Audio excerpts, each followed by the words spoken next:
Hello and welcome to the Sequel Safety Podcast. My name is Peter Catalano. I'm the co-founder and CRO here at Sequel Safety.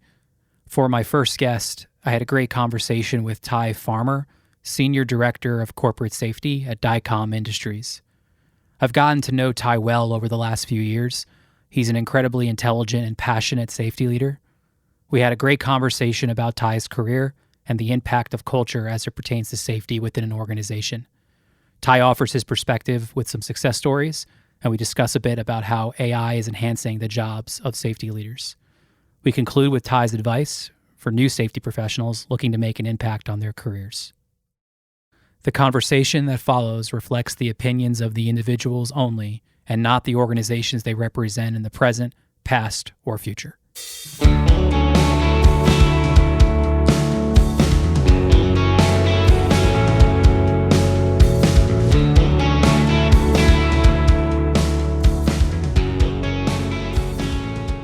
Ty, my friend, how are you? I'm doing fine. How you doing, Peter? I'm doing well, man. Thank you so much for taking the time to do this, to be a part of the first Sequel Safety inaugural episode of the podcast. So appreciate the time. Thanks for the invite, and I'm looking forward to it. Yeah. It was a no-brainer for me to want to get you going on this. I've loved the relationship we've built over the past few years, and excited to pick your brain here this morning. So, why a safety podcast, right? As we're kind of getting started here, as we're thinking about how the world's changing and work is getting more complex and more dangerous, actually, as industries continue to develop new technologies and so on and so forth. I thought it was really important that we bring this dialogue online and to the masses, because I couldn't really, and maybe I'm wrong, but I couldn't really find anything like this out there. And from my view, I really want to open source safety. And that's a tech word, right? Open source, the idea of, there's like a code or algorithm that is open sourced and available to the public for modification or enhancements, things like that. And I want to bring that to safety, right? Like, yeah, sure, you can make the argument that safety is like a company could have a competitive advantage through their safety program, but it's not like a trade secret, in my opinion. And I think the more organizations talk about what's working and not working and collaborate within industry and outside of industry, it's all for the effort of the employees going home safe and maintaining that integrity and honesty about truly caring for employees. So that's what I'm trying to do with this. That's the purpose of this, and I'm so excited that you're willing to have that conversation. So I'm all open for it, and it's funny that you say that, because that's, in my opinion, that's one of the secret sauces to having a safety program, successful program, is making sure that you're broadening that scope and broadening those conversations so that you can learn a little bit each and every day. So I 100% agree with you. That's awesome. Yeah. So let's dive right in. This is about you, man. So walk me through, kind of introduce yourself. I know you're Senior Director of Corporate Safety at Dycom. Kind of give us a high-level overview of Ty, and walk through some of your career history that kind of brought you to this day, because I think your background is inspiring and really exciting. All right. Well, everyone, my name is Ty Farmer, and I've been in the safety game for about 30 years. And when I thought about it, I could not even believe it was that many years. And, as a formal safety professional, my career is about 22 years long. However, when I thought about my career path from the time I graduated college until now, it's been about 30 years. So, and I'm awfully proud of that career track, that career record. And I'm one of the people who found my passion, and this is where I am. I'm still working my passion and still on that journey. So, when I graduated from college, I, entered the United States Army. I was a part of the Corps of Engineers, and I spent 8 years in the United States Army. And little did I know, I was doing safety at that point in time. As a officer in the United States Army, your mission, your job is to take care of your soldiers. And that's exactly what I was doing as a second lieutenant, first lieutenant, up until the rank of captain. And even my last role of passion in the United States Army, I was a basic training company commander.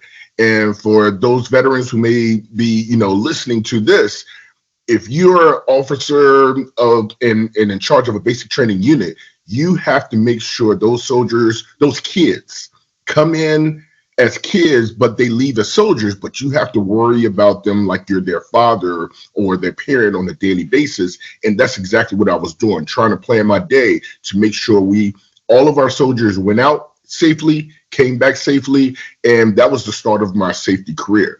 I did 8 years in the United States Army, and a lot of people have probably heard this before. If you do 10 years, you might as well stay in and retire in the military. And I knew I didn't want to retire in the military. So once I reached that 8-year point, and once I reached that point where I felt like, I gave it my best shot, then I decided to make a transition into corporate America.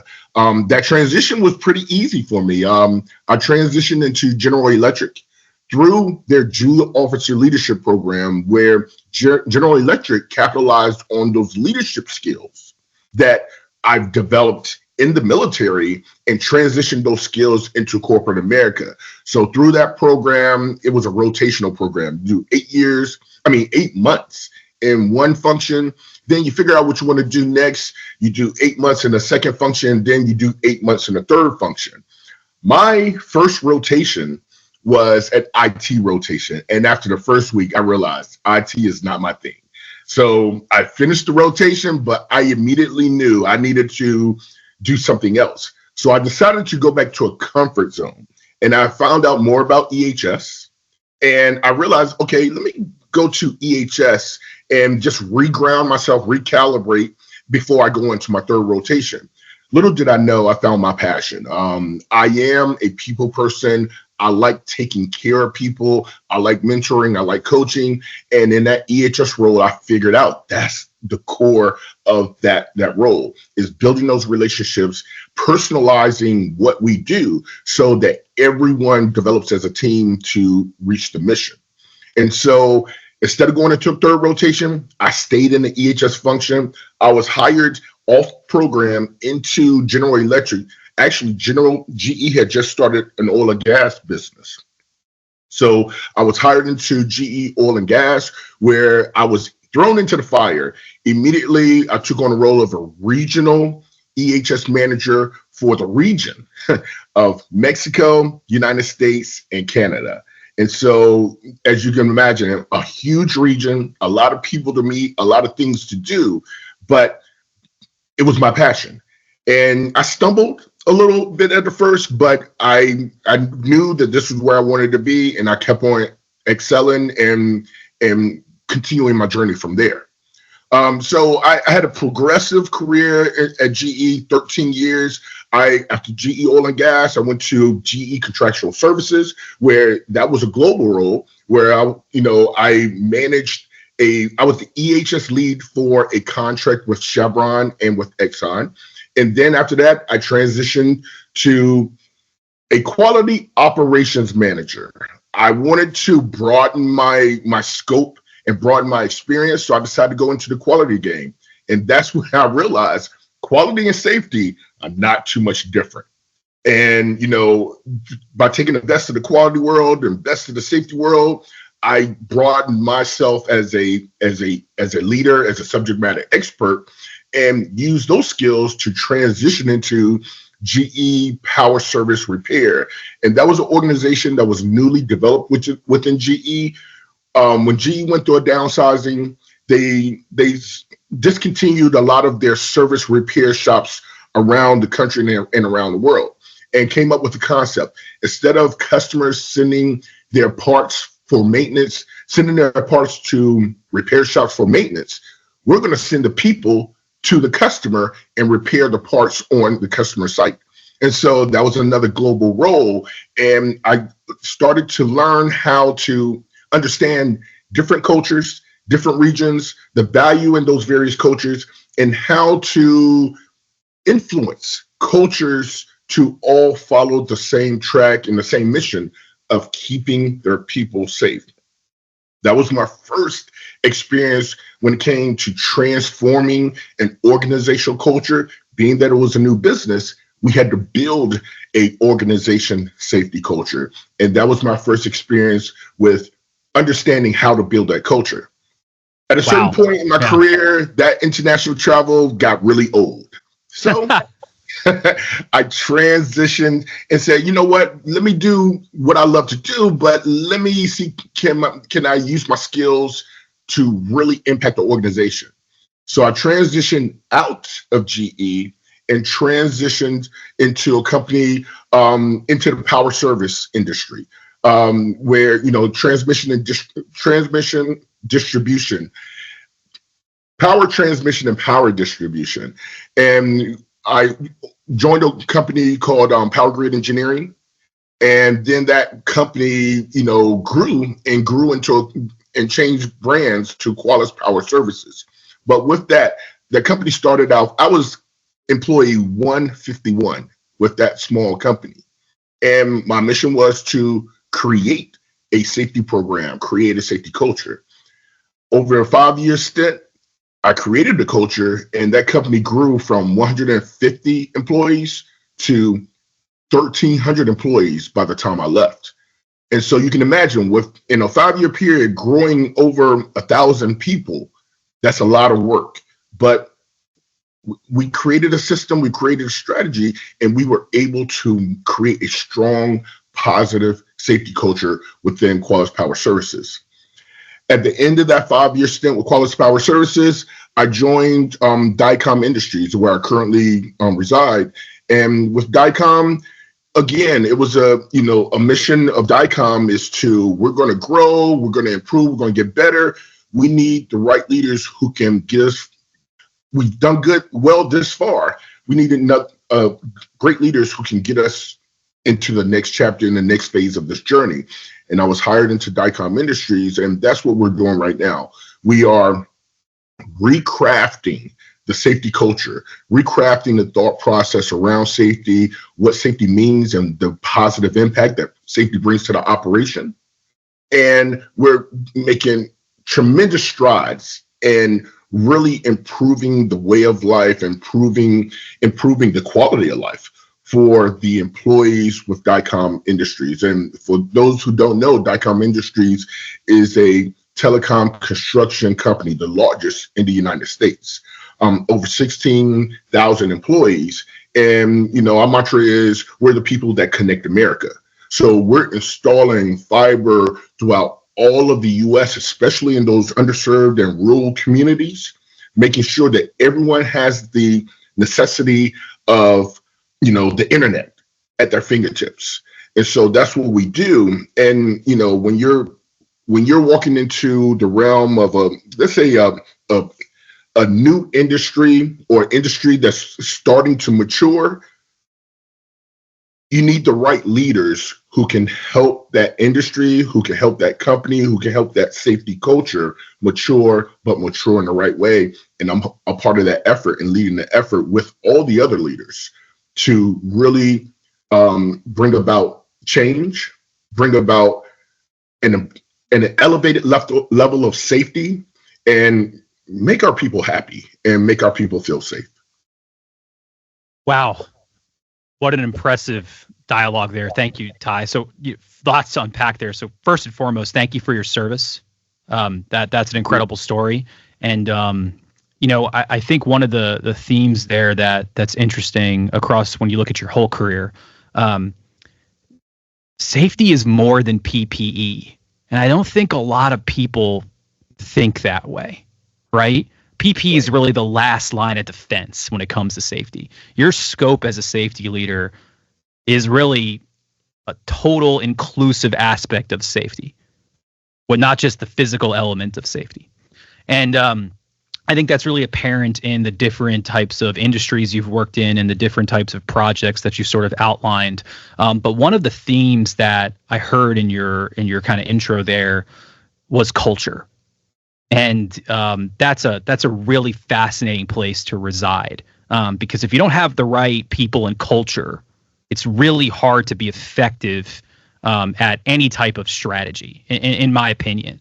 So I want to dive into that a little bit when it comes to this culture of safety that you've clearly built at other organizations and are building and enhancing at your current organization. So what's like, think of it from like a playbook perspective, right? Like what's your go-to assessment and initial implementation of, hey, we need to change the culture first to really make this happen? Because PPE, if we talk about that for a second, it's readily available. You could walk into any, Home Depot or Lowe's or something and find PPE. There's plenty of PPE providers out there. It's not really hard to get access to quality PPE here in the United States, at least. And but yet injuries continue to rise. Things like, fatalities do happen, unfortunately. So culture matters.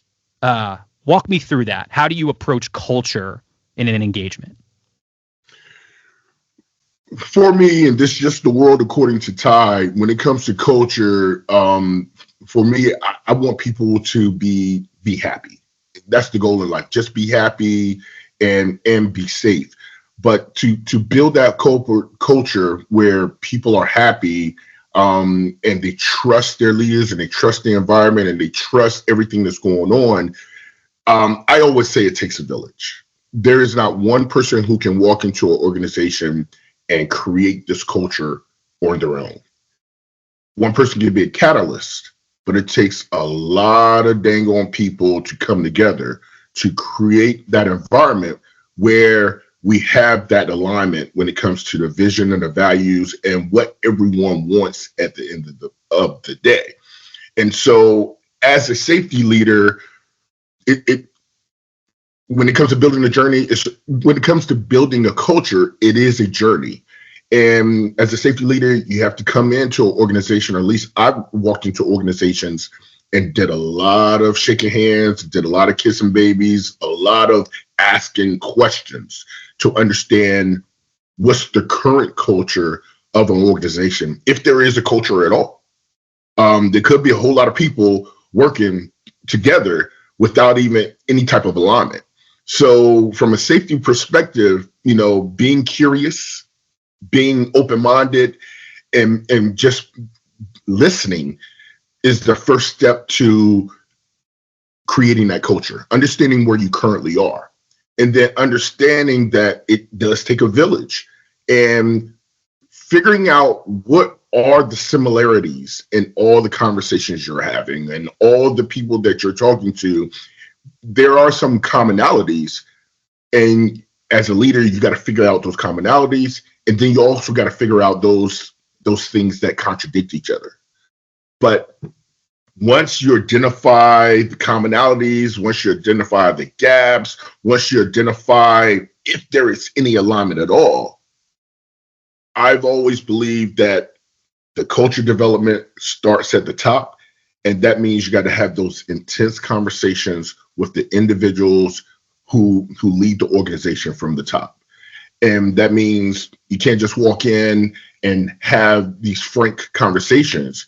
You got to walk in and be just as curious to understand where that top level leaders or those top level leaders, what they're thinking, and then being able to be smart enough to understand that everyone has a different definition of culture and everyone has different goals, and being able to influence top level leaders all the way down to the front line leaders, that in order to grow, we have to align on those core values. We have to align on the vision so that we can develop the culture. Safety, within the safety arena, the everyone wants to have a safe work environment. Everyone doesn't necessarily understand what it takes to create a safe work environment. And as a subject matter expert, and I would like to call myself a subject matter expert, I should be able to bring some of that, education, some of that awareness, some of that enlightenment to the table so that we can start developing that culture within the organization. I know I'm saying a whole lot of No, words. I love it. I love it. No, I appreciate that. It's a lot. It's a big conversation, right? And Right. it sounds like, and correct me if I'm wrong here, Ty, but it's almost as much of a change management engagement when you're coming into an organization and trying to redefine what safety is.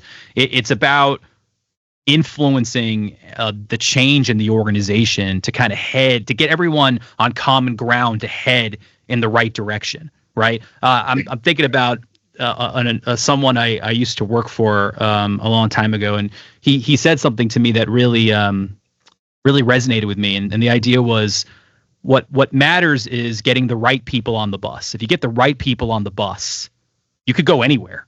Yep. You can make the decision to turn left, turn right, back up, whatever. But if you don't have the right people on the bus to start, the destination, it doesn't even matter what the destination is because you're never going to figure out how to get there.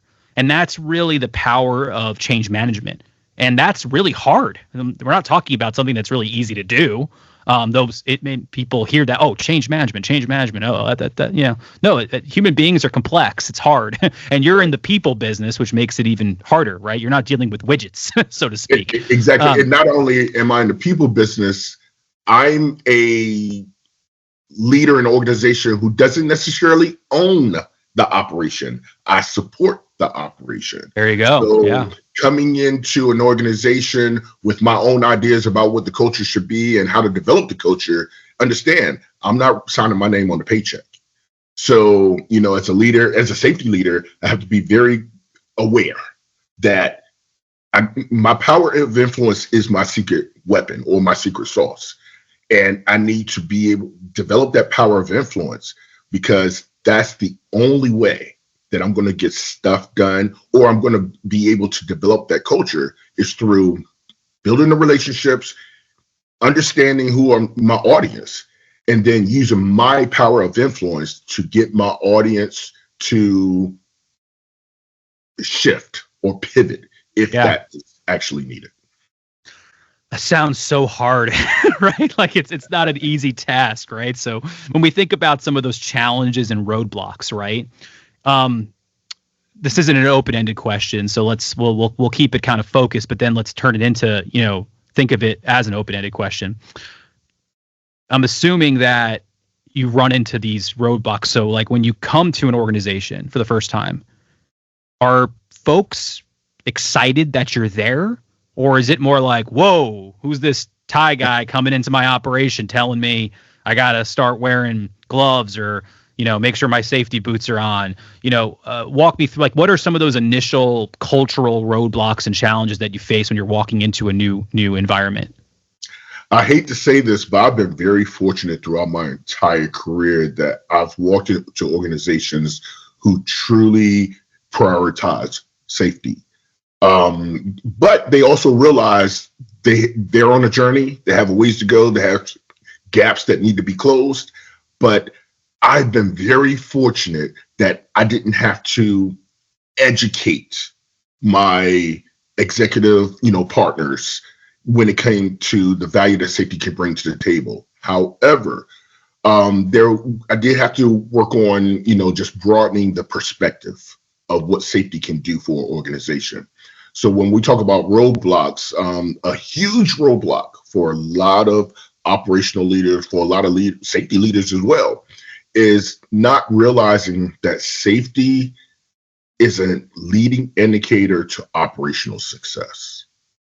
And people don't connect those dots that if you got a safe environment, you commonly are producing quality work. If you have a safe environment, you commonly have a workforce that's happy where they're working. If you have a safe environment, you're commonly excelling when it comes to revenue, because safety is connected to all these other spokes in the wheel, where if you have a safe work scope, that means you're doing your peer checks. That means you're executing your critical tasks correctly. That means you're doing it the right way, which means your quality is going to improve. If you have that safe work scope, that means people have trust in the program. People have trust in their leaders because their leaders are truly leading the safety charge. And they know that if their leaders are telling them to do something or not do something, it's the priority reason is because it is safe or it's not safe. And that means your people are going to be happier. And if you got happy people working for you, then they're producing more. And that happy group of people who are producing more are adding to the bottom line because they got a quality product, they're happy in their environment, and they can't wait to produce even more because everyone wants to be on the winning team. So a roadblock with a lot of organizations, a lot of leaders is around not understanding that safety is a leading indicator to operational success. I can guarantee you're not going to find too many companies that have a crappy safety program, but they're knocking it out of the park when it comes to productivity revenue. It makes a ton of sense, and it's like I really appreciate you sharing that because it's simple, but it's profound. So so think about it at the simplest level, right? I'm an employee at an organization, and every day I go to work, and 5 or 10 of my coworkers are leaving with injuries. Am I really excited about coming back to work the next day when I'm consistently seeing injuries that are preventable injuries? Exactly. And it is so simple, but it's profound because when you think about then employee retention, it's the employees that are getting the work done for your business to operate, regardless of what industry you're in. Maybe with the exception of organizations that don't have operations that require safety in the way that we're talking about it, right? But right. Like if you're building software, I'm sure your data centers have like a safety policy, or even for your corporate employees, there's still safety policies. But if we're talking about industrial work, like laying out fiber optic cables across the United States, right? It's more of a hands-on, like we're in the field and there's an industrial element to the safety program. That's what I'm getting at. But yeah, if I'm coming to work and I'm just seeing injuries, why am I so excited about this? And why am I excited to tell people that this is a great place to work or not, right? And I'm more likely to leave, and then the retention is hurt, and then the work's not getting done because they can't keep employees. And every time an employee leaves, it costs the organization money, right? Because recruiting, onboarding, all that, there's costs associated with that. So it's not, safety isn't a cost center, though some feel it is. It's really a growth opportunity for an organization to say, let's invest in safety, because if we keep our employees safe and they're productive, the product improves, the customer relationship improves. And you're right, there is a really great track record of organizations. When you see how they've improved, grown, whether they're public, private, et cetera, when the safety and culture really works and the employees are happy and they're engaged, the product improves, the relationships with your customers improve. Exactly. 100%. And you will have to, like you said, if there may be some exceptions to the rule, there are exceptions to every rule. However, you'll have to work hard to show me otherwise. I've seen it over the last 20 to 30 years. The reason why certain organizations are still in business right now is because they have prioritized safety. They see it as a leading indicator, and they leverage that safety platform to positively impact other areas within the operation. Makes sense. So I'd like to kind of dive a bit deeper into maybe like a specific success story that you have. If you could walk through a moment where, you came in and you worked on a very specific project, and what was the positive outcome of that project? I'd love to hear you share something around that. For me, it's really where I am right now. I can go through a lot of cases where I walked away from the table happy as like no other. But I can tell you one of my happiest moments is really my current moment. With Dicom. Dicom has done an incredible job at, becoming the leader within the telecom construction space.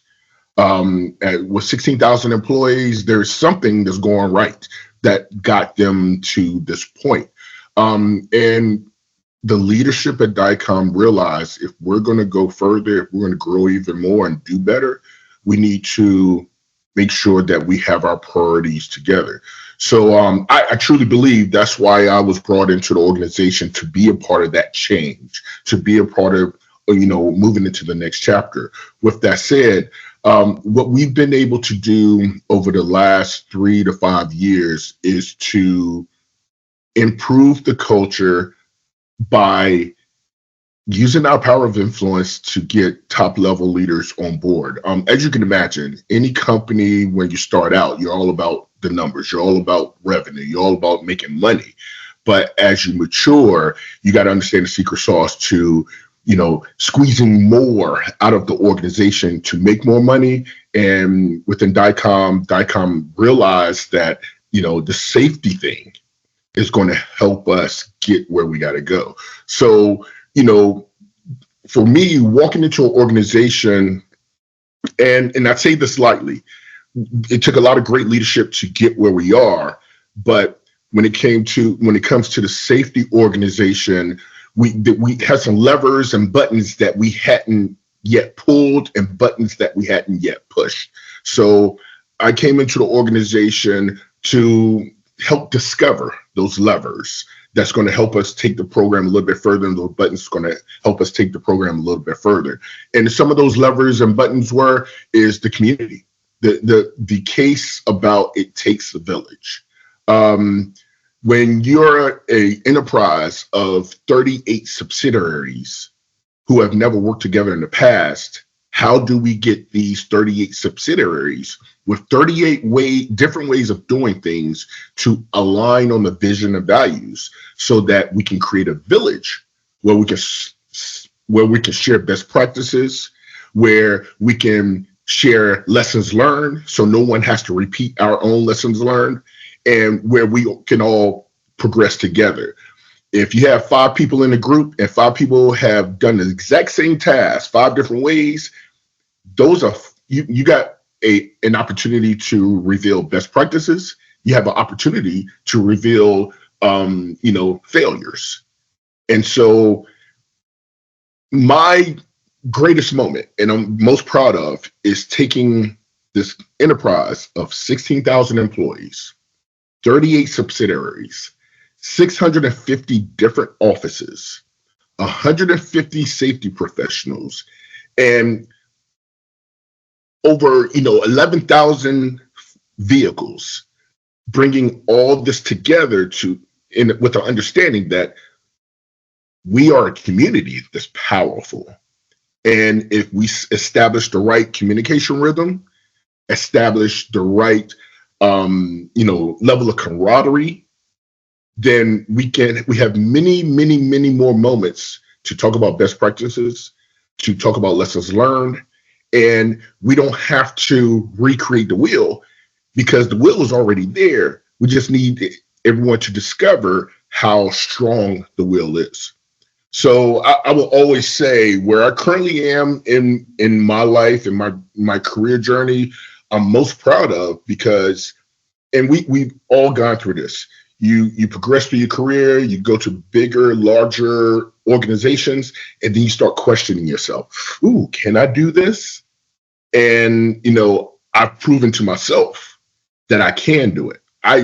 Over the 20 or 30 years that I've been doing what I've been doing, I've learned an awful lot. And this has been the opportunity where I can bring all those nuggets together to actually sit down with top level leaders, develop relationships with leaders, laugh with leaders, have a good time, but also say, I noticed you're doing something like this. I saw in another subsidiary, they put a little spin on it. How about let's try it out and see if it works. And if it works, then we got a winner. If it doesn't work, we'll follow up with another discussion. And actually, we'll bring some other leaders to the table so we can talk about it together. Being able to create an environment where the leaders are open to listen to new ideas and share ideas, that's incredible to me. And over the last 3 to 5 years, that's exactly what Diacom has done. They had 38 subsidiaries that were all working in their own corner. If you can imagine something with 38 corners, but everyone was in their own corner. And now we're getting all these subsidiaries to come together to talk about the successes, the wins, the failures, so that we can all improve as one unit. So that's a huge testament to aligning on vision and values, and a huge testament to testimonial to, creating that community and that village. No, that's profound, and I'm biased, obviously, because I know you. I've worked with you. I've been to the events that you're talking about, or at least some of them, right? And I will say, you're doing something incredible.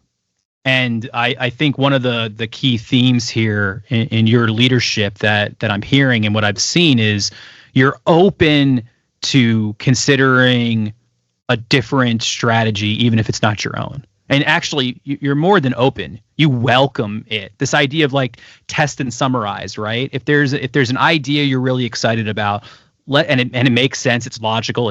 It's safe to do, right? It mitigates risk. You're open to, hey, let's go try this. Let's go see what this does, and let's learn from it. Even if it fails, we still learn from it. I heard you mention failure there. Failure is a very, very powerful asset.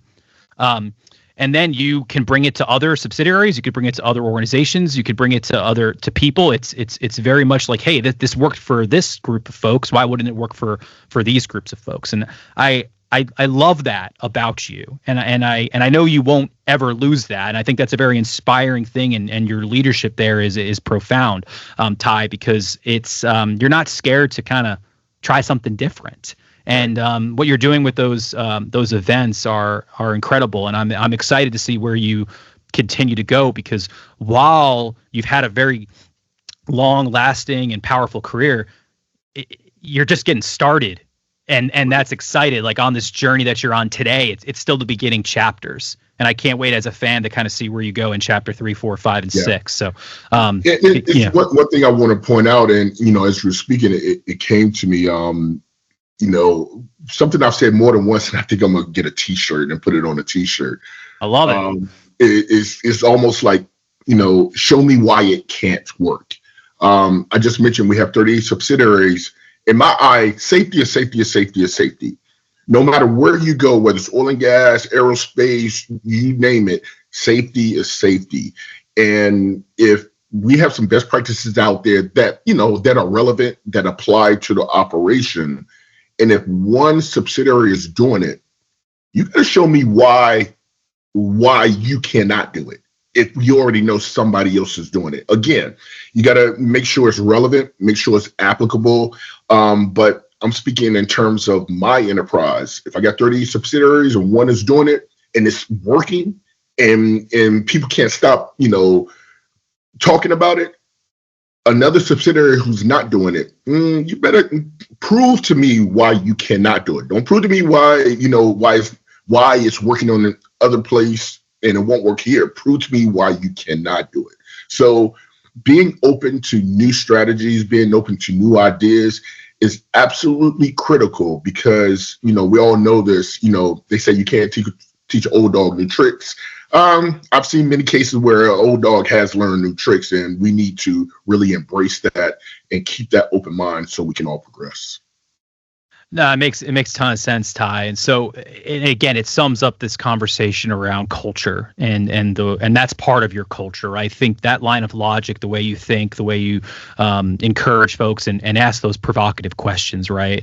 Prove to me why this doesn't work. Things like that. It's all part of your culture, right? And so let's go on a thread here for a second. Culture is a big part of what we've talked about today.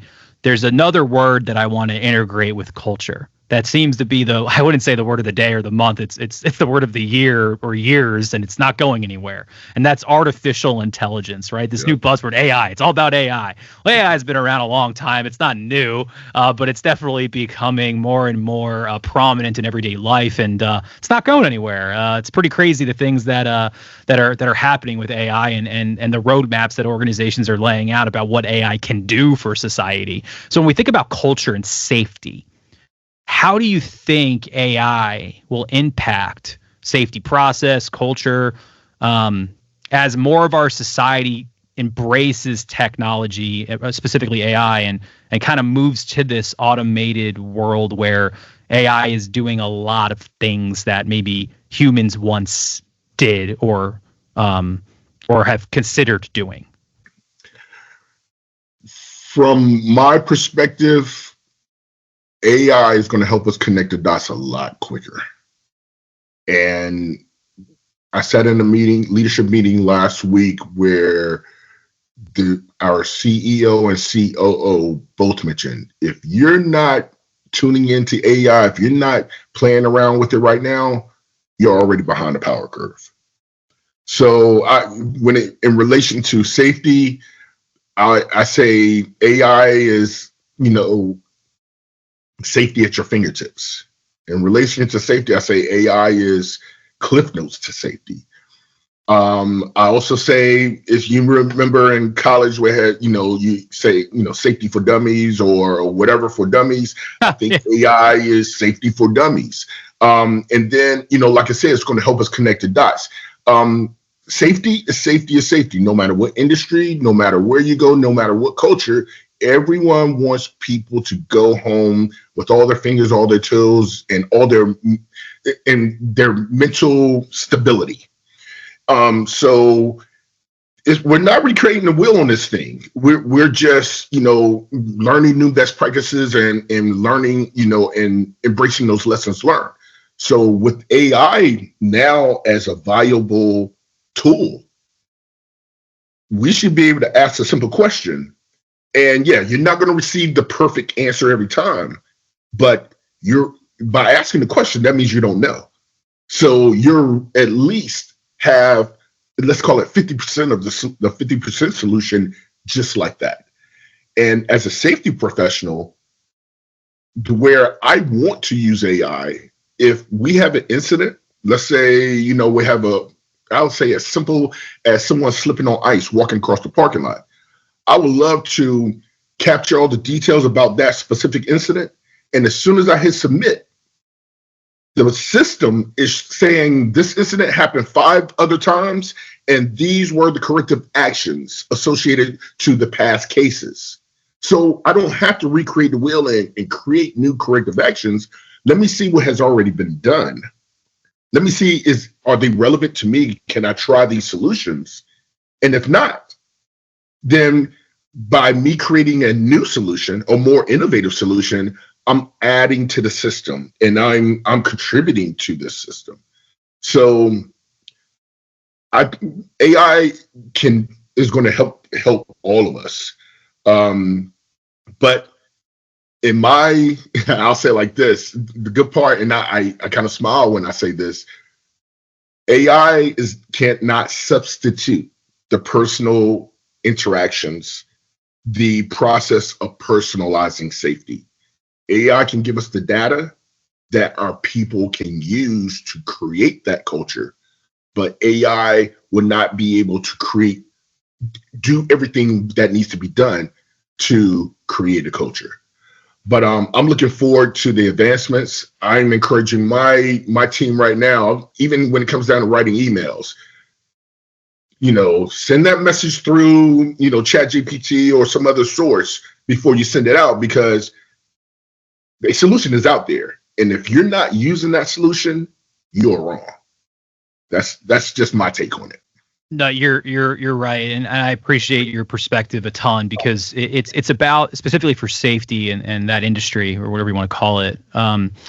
It's about being able to make decisions faster and more accurately. You made a good point. It's not going to replace the thought leadership at this stage of AI. Who knows what's coming 10, 20, 30 years or something, 2, 3 years, right? We don't know what we don't know. But right now, you can use these as more tools in the tool belt that allow you to move faster, quicker, and more accurately, candidly. And I think, even here at Sequel, when we're thinking about how AI and the safety industry and the PPE world, how they integrate, there's a lot of things on the table. But if you're not spending time researching, investing either time, capex, et cetera, into those things, the truth is you're going to get left behind, whether you're as an individual or as an organization. And so it's great to hear that you, the organization, that you're looking into these things. I'm hearing that a lot. We certainly are. And this is an evolving conversation, and to see where this goes in the future. It's exciting. It's like, I wasn't around for the beginning of the internet. I was kind of in that second wave of the internet in the 90s getting popular. But I would imagine that it was very similar to the excitement and also fear of what the internet could do. And then now when you think about kids growing up today, AI is going to be normal. Like, cars without steering wheels, it's going to be normal. Yeah. Like at some point, the Jetsons that we watched growing up, like it's going to be normal. It's not going to be weird now. to them. All real. Yeah, it's all real. It's crazy at how fast it's all progressing. So, so as we kind of round this conversation out, Ty, a lot of great topics. I know you mentioned earlier, and I know you love to pay it forward. You're a leader. You like to coach. You like to mentor, both personally and professionally. I think very highly of you on that front. So as we kind of round this out, what advice do you have for early career safety professionals that want to make an impact on their organization, knowing that there's these new tools, there's old tools that are still valuable? What would you couple sentences, what would you tell somebody that asked you, hey, Ty, give me some advice. I'm about to start, or I'm new into this safety profession. And these are some of the things I wish someone had told me a long time ago when I first started this. I figured it out, but I would have been much further along if I had known this when I first started. Always be curious. Always ask why. That why question should be the question 1, 2, or 3, always. Develop your relationship building skills. And a lot of people hear this for different reasons, but within safety, the only way that you can be seen as a leader is if people know you, people trust you, people like you. And then if you have that stuff, then you can use your power of influence to actually mold the culture and build the teams that you need to build to get things done. For some people, it's very natural. People do it anyway, but it's not natural for everyone. And so I would tell any brand new safety professional, put time into building relationships. Also, business acumen. What I've noticed throughout my career, we have safety guys, safety girls, safety gals, and then we have safety leaders.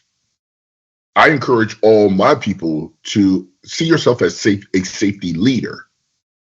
And the only way to be a safety leader is to understand the business in which you work, not just understand how they do stuff in the field, but understand your business strategy, understand how various departments work together to create that operation, and also understand how you can contribute in a positive way to helping these other departments.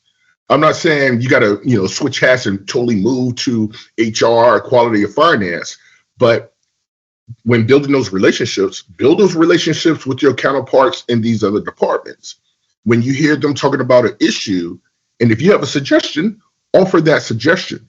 The only way you're going to be seen as a safety leader is understanding that leaders can work in their box, but they also know how to work out of their box. So that's the advice I would give to any new safety professional. The advice I wish I had received a long time ago is, that leadership, relationship building is critical. That business acumen is critical. And understanding that you are more than a safety guy, safety girl. You are a safety leader. And if you want to be a safety leader, you got to start exuding those characteristics of a leader, because I've seen a lot of safety leaders who started in safety and now they're presidents of companies. They started in safety and now they're the CHRO. The possibilities are endless, but if you trap yourself in that safety box, then you're not going to go anywhere. So develop all those skills. And even if you love being in that safety box, you need to be a safety leader, not just a safety guy, safety girl. Yeah, Ty, I mean, well put, right? You're in the people business. And that relationship building is a vital skill. It is a skill that needs to be worked on and continued to be developed in order to be effective in the people business. And you're right, when you think about cross-functional alignment in an organization, being able to advocate for the work that you're doing, for the work that your team's doing, and how it connects to the other businesses, whether that's finance, whether that's strategy, operations, et cetera, being able to put yourself into their world so that you can explain what you're doing in their lens, through their lens, so that they can understand and embrace and support you on your initiatives. That's not something that just happens overnight, and it takes time to develop those skills. It really goes back to change management at the beginning of this conversation, right? Being able to change and influence an organization.